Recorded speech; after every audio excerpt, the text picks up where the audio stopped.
नमस्कार, स्वागत है आपका हॉर्नबिल टीवी भारत पर। आइए एक नजर डालते हैं अब तक की खबरों पर।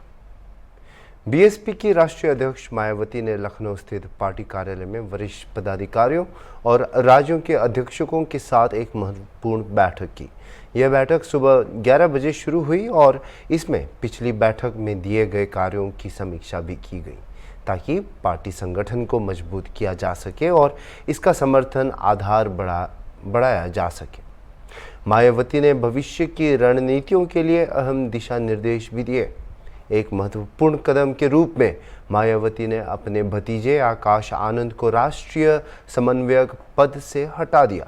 आकाश बैठक में अनुपस्थित रहे और उनकी जगह आनंद कुमार और रामजी गौतम को नए राष्ट्रीय समन्वयक के रूप में नियुक्त किया गया, जिससे बीएसपी में अब 2 राष्ट्रीय समन्वयक हो गए हैं।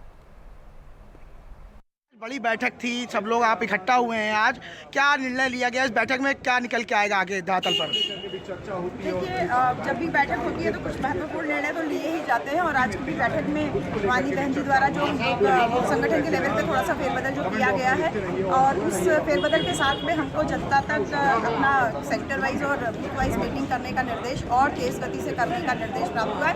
उसी के तहत ये बैठक की तो और उसके अलावा भी कुछ और महत्वपूर्ण चीज़ें हैं जो कि आपको जल्दी ही प्रेस रिलीज के माध्यम से मिल जाएगी। कई लोगों को नई जिम्मेदारियां मिली हैं, किन लोगों को जिम्मेदारी मिली, क्या जिम्मेदारी है? हमारे जो राज्यसभा सांसद हैं माननीय रामजी गौतम जी और साथ ही साथ आनंद कुमार जी, 2 नए कोऑर्डिनेटर, राष्ट्रीय कोऑर्डिनेटर बनाए हैं। अभी अन्य राज्यों में चुनाव होने वाले हैं, उसको लेकर बसपा की क्या रणनीति रहेगी? बसपा की रणनीति केवल चुनाव को लेकर नहीं रहती है। बसपा की रणनीति समाज को कैसे संगठित किया जाए इसके लिए रहती है। बहुजन समाज का निर्माण करना बहुजन समाज पार्टी का मुख्य उद्देश्य है और बहुजन समाज कैसे बनेगा, सामाजिक ताना बाना कैसे बनेगा, इसके लिए हमको गांव में कैडर कैंप करने का पहले भी निर्देश था, आज भी है और हम लोग लगातार इसको कर भी रहे हैं। तो ये कोई एक दिन का कार्य नहीं है। बहुजन समाज बना तो लेते हैं, लेकिन कुछ स्वार्थी लोग अपने निजी स्वार्थ में फंस करके और फिर इधर उधर पार्टियों में चक्कर लगाना शुरू कर देते हैं। तो इस पर रोक लगाने के लिए किसी तरीके से हमें बहुजन समाज का जो कैडर कैंप जो तरीका था, महापुरुषों का जीवन संघर्ष बता करके लोगों को जागरूक करना, वो कार्यक्रम अब लगातार जारी रहेगा। Thank you. सुरेश जी, आज बड़ी बैठक हुई, 2 घंटे बैठक चली, बसपा सुप्रीमो ने बैठक ली, क्या बैठक में निर्णय लिया गया, किस तरीके से आगे रहेगा सर?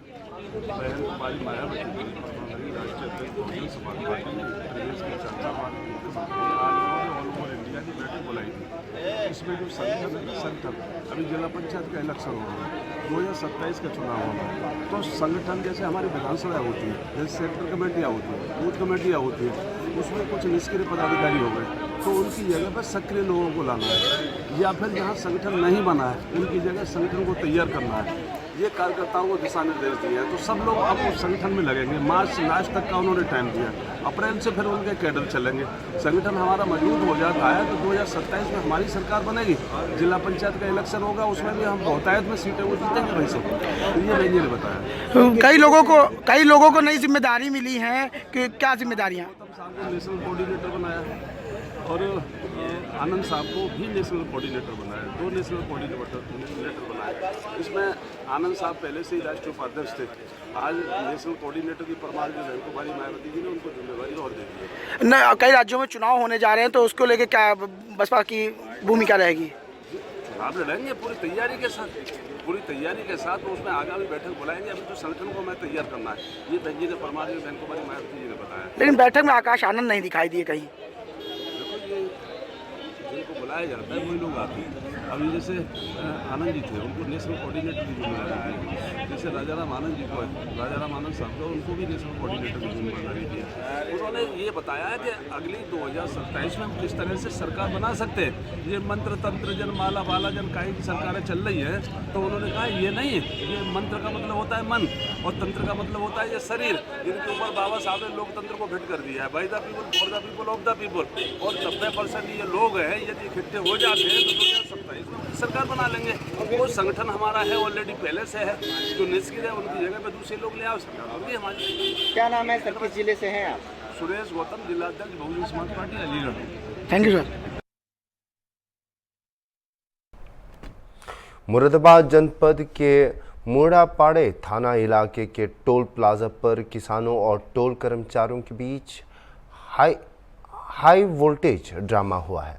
किसान की गाड़ी को टोल पर रोकने को लेकर दोनों पक्षों के बीच धक्का मुक्की हुई। सूचना मिलते ही पुलिस बल मौके पर पहुंची और दोनों पक्षों के बीच विवाद को शांत करवाया। फिलहाल स्थिति नियंत्रण में है और मामले की जांच अभी जा रही है।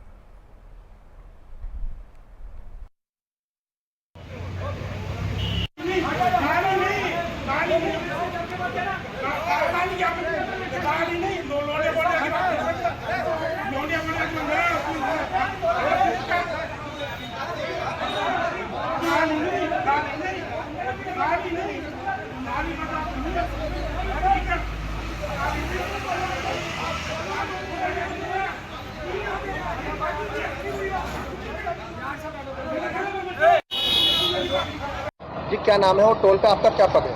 मेरा नाम महेश त्यागी है और मेरा पद शिफ्ट इंचार्ज है। आज कुछ तस्वीरें टोल कर्मचारियों की और किसान नेताओं की तीखी नोकझोंक की आई हैं। क्या मामला था और क्या सच्चाई थी, बताइए आप वीडियो में साहब। सच्चाई ये थी सर, गाड़ी आती है हमारे यहाँ, कोई गाड़ी छूट में नहीं होती है। जो लोकल के लीडर है उनके द्वारा मैसेज होता है तब हम गाड़ी को निकालते हैं और हम यहाँ टोल लेने के लिए बैठे, कोई इनके लिए छूट नहीं है, ठीक है। और इनका मैसेज भी नहीं था। एक हमारे लोकल लीडर है, एक किसान यूनियन से शंकर जी, तो उन्होंने नाम लिया, मैसेज नहीं था, नाम लिया तो हमने गाड़ी को निकाल दिया। हमारा बूम भी उठ गया। उसके बावजूद भी वो वहाँ अपना बिस्तर लेके बैठ गए क्योंकि हमें बहुत देरी हो गई है। अब बताइए 2 मिनट में क्या देरी हुई है। उसके बाद में उन्होंने गाली गुफ्तार करी है और हम पे मारा पीट करी है। देखिए हमसे सीना झपटी करी है, उंगली पे मेरे नखून भी लगा हुआ है। ये ऐसे कारण क्या सामने आए जो ये नोक-झोंक मारपीट हुई? नोक-झोंक का मैटर ये है कि ये चाहते हैं कि हमारे नाम से सब गाड़ियाँ निकलते रहें, फ्री हो जाए हमारे। इनका आरोप है कि ये लोग दबंगगिरी दिखाते हैं, गुंडे पाल रखे हैं, टोल की क्षेत्र के लोगों की गाड़ी नहीं निकालते, किसान संगठनों की गाड़ी नहीं निकालते, ये आरोप है। हमारे यहाँ सर मैसेज के द्वारा कम से कम 100 से 150 गाड़ियाँ निकल जाती हैं, ठीक है, जो मैसेज से निकल जाती है किसान यूनियन के।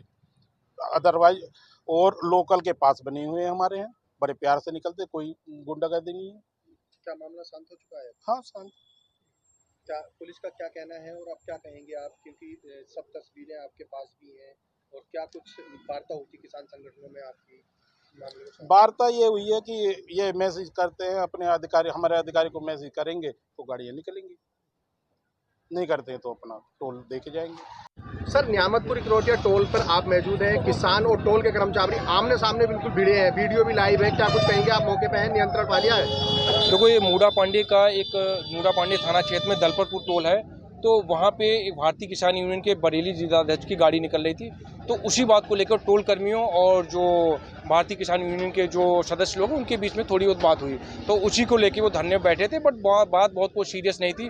तो अब मैं आया यहाँ पे, थोड़ी बहुत सारी बातें हुई, ठीक, दोनों पक्षों से बातें हुई, दोनों पक्षों को बताया कि सारी चीज़ें, दोनों के बीच कंप्रोमाइज हो, अब कोई मुद्दा नहीं है और ये जो धरना प्रदर्शन है वो भी खत्म हो चुका है। सर, कितने टाइम तक ये सब चला था? लगभग आधे घंटे। क्या स्थिति है सर? स्थिति बिल्कुल सामान्य है, क्योंकि देखो दोनों पक्ष जो भारतीय किसान यूनियन के लोग थे उनकी शिकायतें कुछ थी और वो शिकायतें केवल गलतफहमी की वजह से थी। जो टोल कर्मी और जो भारतीय किसान यूनियन के सदस्य थे उनके बीच में संवाद की कमी की वजह से ये सारी चीज़ें हुई। आपस में संवाद कराएगा, दोनों पक्षों के बीच बात हुई, अब कोई प्रॉब्लम नहीं, अब सब कुछ शांतिपूर्ण तरीके से। विधायक भंवर सिंह शेखावत ने सीएम डॉक्टर मोहन यादव से सवाल किया कि अगर यूनियन कार्बाइड का कचरा जहरीला और नुकसानदायक नहीं है तो उसे पीथमपुर से उठाकर उज्जैन में जलाया जाना चाहिए। उन्होंने यह भी पूछा कि यदि यह कचरा खतरनाक नहीं है तो इसे भोपाल से क्यों लाया गया। आइए देखते हैं उन्होंने क्या क्या कहा। चल रही सब गतिविधियों की जानकारी पत्रकारों के माध्यम से जनता को जाए। अगले 10 मार्च से बजट सत्र विधानसभा का प्रारंभ होने जा रहा है और बजट सत्र में हमने 20 प्रश्न और 10 ध्यानाकर्षण के माध्यम से यहाँ की समस्याओं को उकेरा है। सरकार से प्रश्न भी पूछे हैं और सरकार से जवाब भी मांगा है। उसमें हमारी नर्मदा जल योजना का काम भी है, प्रधानमंत्री सड़कों का संचालन नहीं हो रहा है ड्यू टाइम के अंदर, वो भी है, बिरवाल कॉलेज जो हमारा है उसका पैसा वापस चला गया 5 साल रह करके यहाँ पर, वो भवन अभी तक बना नहीं, वो कॉलेज प्रारंभ हो उसकी बात है। और जिस प्रकार से हमारे यहाँ पे बलवंती नदी का पैसा आकर के पड़ा है और बलवंती नदी का आज तक उद्धार नहीं हो पाया, वो प्रश्न भी हमने डाला है। चौपाटी के ऊपर रोज जाम लगता है, बदनावर की जनता परेशान होती है। हमने मांग की है माननीय मुख्यमंत्री से कि एक बड़ा ओवर ब्रिज बनाया जाए, ये बदनावर का और बड़नगर का जो पास है उसको लेकर के उसकी मांग की है। आज इन सब बातों को लेकर के हमने पत्रकारों को बुलाया था और हमने बदनावर की सारी चर्चा के लिए और जानकारी देने के लिए कि पेटलावत से लेकर के ये जो रोड है, बदनावर का जो रोड है, ये 4 लेन हो गया है स्वीकृत, जनता को बधाई के साथ। नर्मदा के लिए भी हमने जानकारी दी है आज कि दिवाली जो है 2025 तक नर्मदा का जो लेआउट है वो कंप्लीट हो जाएगा और 2026 जनवरी फरवरी के अंदर नर्मदा बदनावर की जनता को मिल जाए, उसकी तैयारी हम कर रहे हैं, उसमें लगे। उसकी जानकारी आज हमने दी है, जो विधानसभा से जानकारी हमको मिली है। इसलिए आज जनता से इन सब बातों को लेकर के हमने, अस्पताल की दुर्दशा हो रही है बदनावर के अंदर, एम्बुलेंस नहीं है, अधिकारी नहीं है, सामान नहीं है, दवाई नहीं है, जनता को लूटा जा रहा है। इस सब बातों को लेकर के आज हमने जनता से की है। अस्पताल कंप्लीट हो जाना चाहिए था कब का, आज 4 साल हो गए और उसका भवन पूरा नहीं हुआ अभी तक। जानकारी हमको जनता को देना चाहिए कि मोतियाबिंद हो गया है जिसने कहा उसको। अब किसी को अगर मोतियाबिंद हो जाए और उसको कुछ दिखाई न दे, तो वो सट्टा और जुआ जो होता है वो सरकार और पुलिस इसकी अनुमति के बगैर नहीं चल सकता। कोई सरकार हो, ये गवर्नमेंट हो वो गवर्नमेंट हो, तो सट्टा जुआ तो पहले भी जो यहाँ चल रहा होगा, अगर बदनावर में हमने आने के बाद तो काफ़ी विरोध किया उसका, हमारे विधानसभा में बंद भी हुआ, चलने पे प्रतिबंध भी लगा। लेकिन सरकार जब उसमें इन्वॉल्व हो जाए, अधिकारी आप मुझे बताइए, अवैध शराब और सट्टा बगैर पुलिस प्रशासन शासन की अनुमति के चल सकता है क्या? अवैध शराब बदनावर से होकर के झाबुआ जा रही है, कौन ले जा रहा है? पुलिस को पता नहीं है। तो ये सारा जो सरकार है इस वक्त, ये सारे अवैध धंधों को प्रश्रय दे रही है। एक और मांग हमने रखी है आज, ये जो यूनियन कार्बाइड का कचरा धार पे जलाया जा रहा है, कांग्रेस ने इसका विरोध किया था, भरपूर हमने प्रदर्शन किया था। हमने शासन से मांग की थी कि ये कार्बाइड का कचरा यहाँ मत जलाओ, ये मौत का वारंट है। जनता के अंदर जो बीमारियाँ फैलेगी उसको ये संभाल नहीं पाएंगे, ये महामारी लेकर के आए हैं। मुख्यमंत्री कह रहे हैं कि इसमें कोई नुकसान नहीं है। हमारा कहना है कि अगर मुख्यमंत्री जी इससे नुकसान नहीं है तो बजाय धार में जलाने के आप अपने उज्जैन में ले जाइए इसको। आप लाए क्यों भोपाल से इसको? अगर इससे नुकसान नहीं था तो क्यों ढोया गया उसको? वो ढोया गया तो धार की जनता के पास क्यों लाया गया? हम बार बार आज भी कह रहे हैं, अभी भी पुलिस के बंदोबस्त के तहत डरा के धमका करके जनता को आतंकित करके और कचरा जलाया जा रहा है। ये मौत का वारंट है धार की जनता के लिए। और हम कह रहे हैं आज भी कि अगर इसमें कोई नुकसान नहीं है तो आप उसको शहर यहाँ से ले जाइए, धार की जनता पूरा पैसा देगी और इसको उज्जैन ले जा करके महाकाल के चरणों में जलाइए, तो आप वो महाकाल ही बचा लेंगे अगर कुछ दिक्कत जाएगी तो। माननीय ये जनता को किसको धोखा दे रहे हो कि इससे कुछ होने वाला नहीं है? तो जला दिया, यही हम कह रहे हैं। और विरोध किस बात का कर रहे हैं? अरे जनता को आप मौत का वारंट दे रहे हैं भाई, ये मौत का सीधा सीधा संदेश है। आप दबंगाई करके पुलिस के आतंक से जला रहे हो इसको, जनता थोड़ी चाहती है। लेकिन कोई बीजेपी वाला सरकार वाला बोलने को तैयार नहीं, सब साथ में खड़े हो गए उठ के। हमारी तो अभी भी मांग है, इसको तुरंत रोका जाना चाहिए। अभी कर रहे हो, ये गलत कर रहे हो आप, ये जनता के साथ धोखा है। भारतीय जनता पार्टी और उसकी सरकार जनता के साथ धोखा कर रही है। हरियाणा के मुख्यमंत्री नायब सिंह सैनी ने गुरुग्राम में भारत के पहले वर्ल्ड पीस सेंटर का उद्घाटन करते हुए कहा कि यह शांति केंद्र एक ऐसी विचारधारा का प्रतीक है जो पूरे विश्व को जोड़ने और शांति और भाईचारे का वातावरण बनाने के लिए काम करेगी। यह केंद्र शांति और अहिंसा पर वैज्ञानिक, दार्शनिक और सामाजिक दृष्टिकोण से शोध और संवाद का मंच भी बनेगा। साथ ही युवाओं और छात्रों के लिए नैतिक शिक्षा और प्रशिक्षण कार्यक्रम भी आयोजित किए जाएंगे। यह शांति केंद्र केवल एक भवन नहीं बल्कि एक विचारधारा का प्रतीक है। एक ऐसी विचारधारा जो पूरी दुनिया को जोड़ने, मानवता को एक सूत्र में पिरोने, शांति व भाईचारे का वातावरण बनाने में के लिए ये कार्य करेगी। यह केंद्र न केवल धार्मिक और आध्यात्मिक विचारों का प्रसार करेगा, बल्कि यह वैज्ञानिक, दार्शनिक और सामाजिक दृष्टिकोण से भी शांति और अहिंसा पर अनुसंधान और संवाद का मंच बनेगा और अहिंसा और शांति पर इस स्थान पर शोध होगा।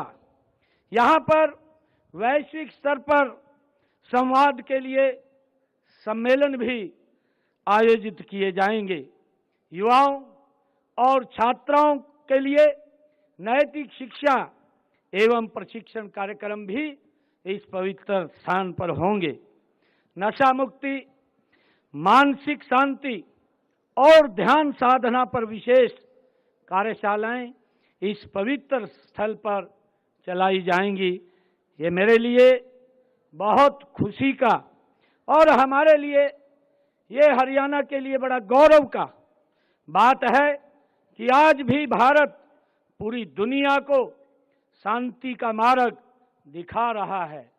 चाहे अंतर्राष्ट्रीय कूटनीति हो, पर्यावरण संरक्षण हो या वैश्विक महामारी से लड़ने के संकल्प भारत ने हमेशा मानवता की भलाई के लिए काम में लिया हो। माननीय प्रधानमंत्री आदरणीय नरेंद्र मोदी जी के नेतृत्व में सरकार भी सबका साथ, सबका विकास, सबका विश्वास और सबका प्रयास की नीति के साथ समाज के हर वर्ग को एकजुट कर एक समरस समाज बनाने की दिशा में आगे बढ़ रहा है। मुझे खुशी है कि अहिंसा विश्व भारती संस्था और इसके सभी कार्यकर्ताओं को हृदय से मैं बधाई देता हूं, जिन्होंने इस महान कार्य को संभव बनाया।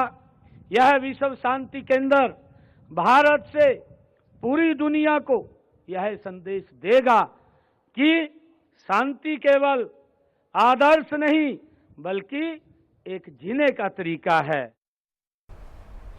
छत्तीसगढ़ इंडस्ट्री डायलॉग कार्यक्रम नया रायपुर के मेफेयर लेक रिजॉर्ट में हुआ, जिसमें मुख्यमंत्री विष्णुदेव साय, उद्योग मंत्री लखनलाल देवंगन और मुख्य सचिव अमिताभ जैन उपस्थित रहे।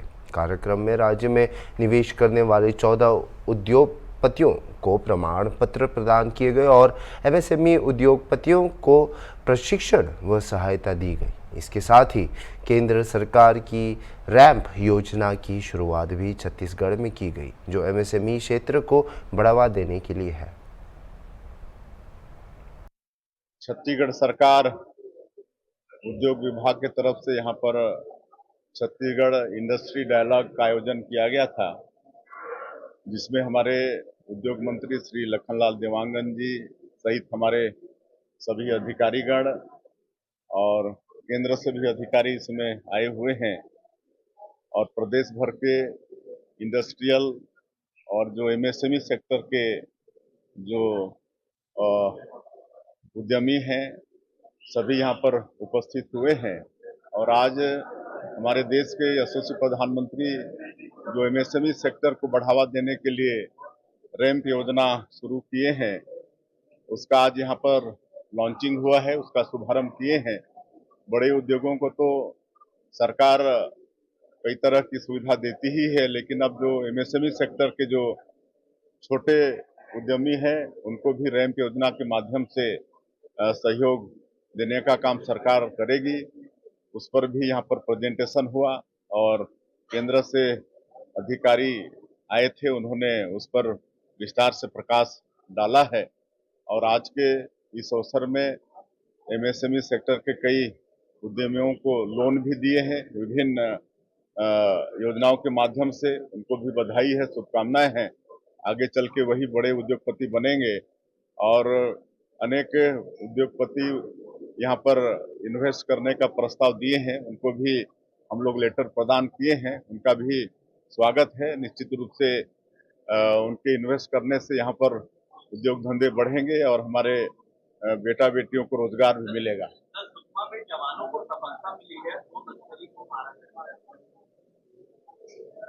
हमारे जवानों को तो लगातार सफलता मिल रही है। हमारी सरकार को 1.25 साल से ज्यादा हो गए हैं और इस दरमियान में बहुत मजबूती के साथ नक्सलवाद के साथ हमारे जवान, हमारे सुरक्षा बल के जवान लड़ रहे हैं। उनके साहस को नमन करते हैं और एक दिन निश्चित रूप से छत्तीसगढ़ में शांति कायम करने में हम लोग कामयाब होंगे।